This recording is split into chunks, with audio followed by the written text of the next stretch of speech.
கடந்த ஏப்ரல் மாதம் அரசு பொதுத் தேர்வுகள் முடிந்து கோடை விடுமுறை விடப்பட்டது. விடுமுறை முடிந்து இன்று பள்ளிகள் திறக்கப்படுகிறது. பள்ளிகள் திறக்கப்படும் முதல் நாளிலேயே அரசு பள்ளி மாணவ மாணவிகளுக்கு இலவச பாட புத்தகங்கள் உள்ளிட்ட கல்வி உபகரணங்கள் வழங்கப்பட உள்ளன. கோவை மாவட்டத்தில் கோடை விடுமுறை முடிந்து இன்று பள்ளிகள் திறக்கப்பட்ட நிலையில் மாணவர்கள் உற்சாகமாக பள்ளிக்கு சென்றனர். புதிய கல்வியாண்டில் ஆர்வமுடன் அடியெடுத்து வைக்கும் மாணவர்களை பள்ளி நிர்வாகம் மற்றும் ஆசிரியர்கள் வரவேற்றனர்.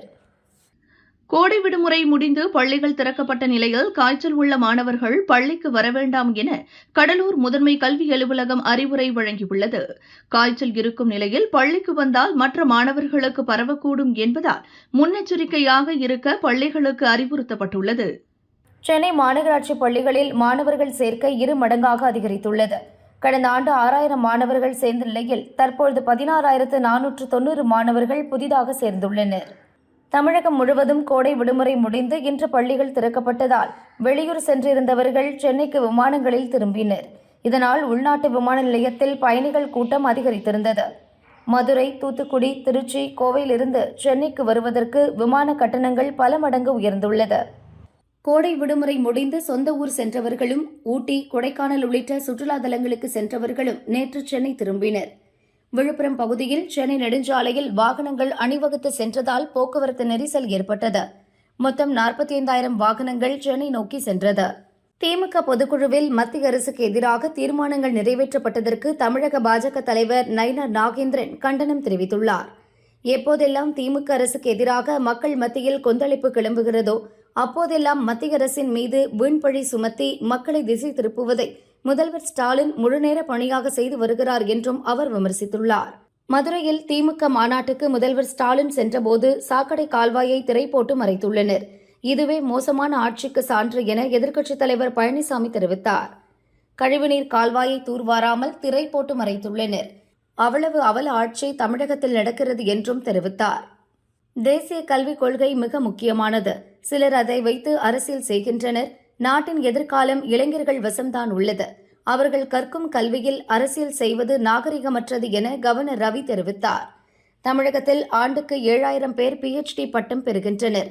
ஆனால் அவர்கள் அனைவரும் தகுந்த திறனுடன் இருப்பதில்லை எனவும் கவர்னர் ரவி விமர்சித்தார். கோடை விடுமுறை முடிந்து சென்னை ஹைகோர்ட்டின் வழக்கமான பணிகள் இன்று தொடங்கப்பட்டது. சென்னை ஹைகோர்ட் மற்றும் மதுரை கிளைக்கு மே 1ஆம் தேதி முதல் ஜூன் 1ஆம் தேதி வரை கோடை விடுமுறை விடப்பட்டிருந்தது. அவசர வழக்குகளை விசாரிக்க சிறப்பு அமர்வுகள் அமைக்கப்பட்டிருந்தன. சென்னையில் இன்று ஆபரண தங்கத்தின் விலை சற்று உயர்ந்துள்ளது. சவரனுக்கு 240 ரூபாய் உயர்ந்து ஒரு சவரன் 71,600 ரூபாய்க்கு விற்பனையாகிறது. 1 கிராம் 8,950 ரூபாய். வெள்ளி விலையில் மாற்றம் இன்றி 1 கிராம் வெள்ளி 111 ரூபாய்க்கு விற்பனை செய்யப்படுகிறது. நாட்டில் நடப்பு நிதியாண்டின் மே மாதத்துக்கான GST வசூல் 2 லட்சம் கோடி ரூபாயை கடந்தது. கடந்த ஆண்டு மே மாதம் 1.72 லட்சம் கோடி வசூலான நிலையில் இந்த ஆண்டு 6.4% அதிகரித்து 2.01 லட்சம் கோடி வசூலாகியுள்ளது. பிலிப்பைன்ஸில் உற்பத்தி பாதிப்பு, சர்வதேச சந்தையில் தேவை அதிகரிப்பு உள்ளிட்ட காரணங்களால் தேங்காய் எண்ணெய் விலை தொடர்ந்து உயரும் என கணிக்கப்பட்டுள்ளது. அதே சமயம் சமையலுக்கான கச்சா எண்ணெயின் இறக்குமதி வரி குறைக்கப்பட்டுள்ளதால் தேங்காய் எண்ணெய் விலை குறையாமல் பார்த்துக் கொள்ள வேண்டும் என விவசாயிகள் வேண்டுகோள் விடுத்துள்ளனர். தமிழகத்தில் கடந்த 10 ஆண்டுகளில் புகையிலை பொருட்களை விற்பனை செய்த 18,409 கடைகளுக்கு சுகாதாரத்துறை அதிகாரிகள் சீல் வைத்தனர். சிறுவர்களுக்கு குட்கா விற்றது, பொது இடங்களில் புகைப்பிடித்ததாக 4.6 லட்சம் பேருக்கு ரூபாய் 7.97 கோடி அபராதம் விதிக்கப்பட்டுள்ளது. இந்த முன்னணி சார்பில் குன்றம் காக்க கோவிலை காக்க என்ற பெயரில் முருக பக்தர்கள் மாநாடு மதுரையில் வரும் 22ஆம் தேதி பிரம்மாண்டமாக நடைபெறவுள்ளது. இந்த முருக பக்தர்கள் மாநாட்டில் பங்கேற்க உத்தரப்பிரதேச முதல்வர் யோகி ஆதித்யநாத்தை நேரில் சந்தித்து நிர்வாகிகள் அழைப்பு விடுத்தனர்.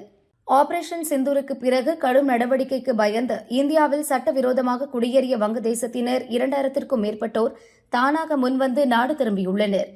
குறிப்பாக டெல்லி மற்றும் ஹரியானாவில் இருந்து சட்டவிரோதமாக குடியேறிய வங்கதேசத்தினர் நாடு திரும்பியுள்ளனர்.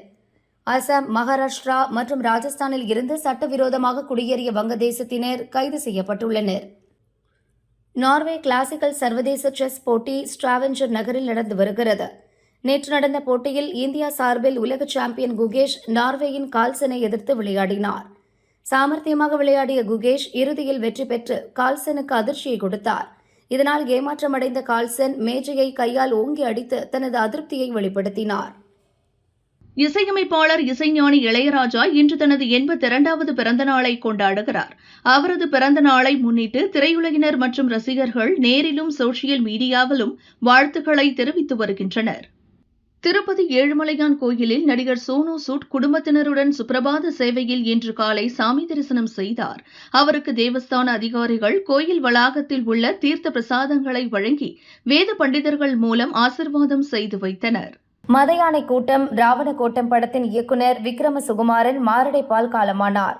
மதுரையில் தயாரிப்பாளரிடம் கதை கூறிவிட்டு நள்ளிரவு சென்னையை நோக்கி பேருந்து ஏறும்போது நெஞ்சுவலி ஏற்பட்டுள்ளது. சென்னை செங்குன்றம் பகுதியில் உள்ள இல்லத்துக்கு அஞ்சலிக்காக விக்ரம் சுகுமாரன் உடல் கொண்டு வரப்படுகிறது.